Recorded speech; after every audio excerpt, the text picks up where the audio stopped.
ហើយនឹង and សួស្តីអ្នកទាំងនេះជួបជាមួយនឹងខ្ញុំបាទម្ដងទៀតហើយកាលពីវីដេអូមុនខ្ញុំបាទបានលើកឡើងពីរបៀបនៃការប្រើប្រាស់ some ហើយនឹង any ហើយនៅក្នុងវីដេអូនេះដែរខ្ញុំនឹងលើកយកពីពាក្យបន្ថែមទៀតមកប្រាប់អ្នកទាំងនេះគឺពាក្យ ហើយនឹង and អញ្ចឹងចង់ដឹងថាពាក្យទាំងពីរនេះគេប្រើដោយមិនទស្សនាវីដេអូនេះដល់ចប់ជាមួយនឹងខ្ញុំបាទទាំងនេះអញ្ចឹងមុននឹងចូលដល់វីដេអូខ្ញុំបាទសូមប្រាប់អ្នកទាំងនេះថាថ្ងៃនេះតិចហើយល្ងាចខ្លាំងណាស់អញ្ចឹងសូមពាក់អាវឲ្យក្រាស់ៗបើខ្ញុំបារម្ភ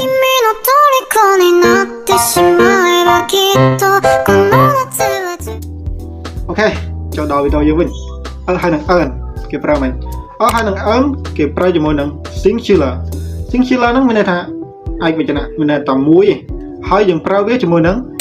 countable nouns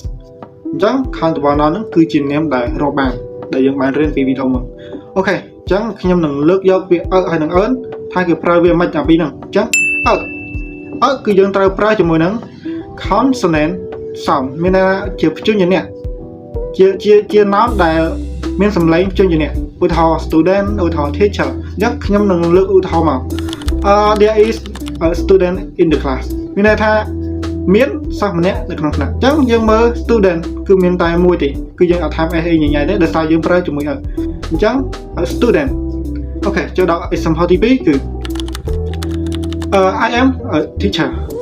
ខ្ញុំគឺជាគ្រូម្នាក់អញ្ចឹង teacher គឺផ្ដើមដោយអក្សរ T អញ្ចឹងវាគឺជាព្យញ្ជនៈអញ្ចឹងយើងប្រើជាមួយ teacher អញ្ចឹង teacher ហ្នឹងមានតែមួយអញ្ចឹង I am a teacher មកដល់ពាក្យ and គឺយើងប្រើជាមួយនឹង vowel sound មានន័យថាគឺយើងប្រើជាមួយនឹងនាមដែលផ្ដើមឬក៏យើងអានចេញមកជាសំឡេងស្រៈអញ្ចឹងឧទាហរណ៍ដូចជា apple ដូចជា orange អញ្ចឹងពាក្យពីរនេះគឺផ្ដើមដោយស្រៈអញ្ចឹងខ្ញុំនឹងលើកឧទាហរណ៍ដើម្បីឲ្យអ្នកនរគ្នាស្រួលយល់អញ្ចឹងនេះគឺជាឧទាហរណ៍ទី1គឺ there is an apple on the table គឺមានផ្លែប៉ោមមួយនៅលើតុអញ្ចឹងយើងមើលទៅលើពាក្យ apple គឺវាអានមកគឺផ្ដើមដោយស្រៈហើយវាផ្ដើមដោយអក្សរ A អញ្ចឹងវាជាស្រៈអញ្ចឹងយើងប្រើ an apple ចូលដល់ example ទី2 I have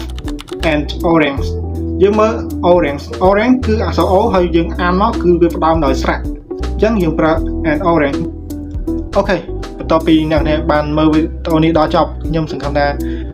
អ្នកនរនឹងទទួលបានចំណេះដឹងថ្មីបន្ថែមទៀតពីខ្ញុំបាទហើយនឹងអាចយកពាក្យពីរនេះទៅប្រើបាននៅក្នុងការប្រើប្រាស់ប្រចាំថ្ងៃរបស់អ្នកនរយ៉ាងត្រឹមត្រូវអញ្ចឹងវីដេអូនេះមានតែប៉ុណ្ណេះអញ្ចឹងជាចុងក្រោយសូមឲ្យអ្នកនរជួយចុច follow page ក៏ដូចជាចុច like ហើយនឹង share វីដេអូនេះទៅដល់បងប្អូនយើងផ្សេងទៀតឲ្យពួកគាត់បានទស្សនាហើយនឹងបានរៀនពីខ្ញុំបាទអញ្ចឹងវីដេអូនេះមានតែប៉ុណ្ណេះអញ្ចឹងសូមគោរពអរគុណហើយនឹងជម្រាបលាបាយបាយ